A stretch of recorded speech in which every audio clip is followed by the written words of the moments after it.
আল্লাহ চাইলে যে কোনো জিনিসের কসম কাটতে পারে, কিন্তু আমরা যদি কখনো কসম কাটতে হয়, আমাদের কসম কাটতে হবে একজনের নামে, তিনি কে? কিন্তু বাংলাদেশে অনেক কিছুর কসম আছে না নাই? কই কোরআনের কসম কাটা যাবে? কই কাবার কসম কাটা যাবে?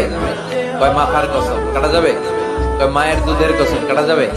গাজীপুরে আর কি কসম কাটে বলেন?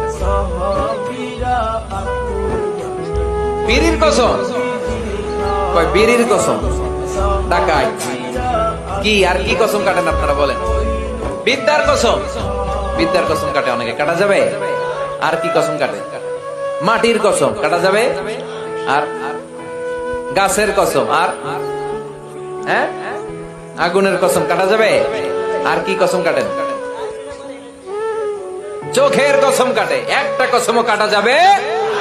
কসম যদি কাটতেই হয় কোন জিনিসের গুরুত্ব বা এমফাসাইজ করার জন্য কসম কাটতে হবে কার নামে?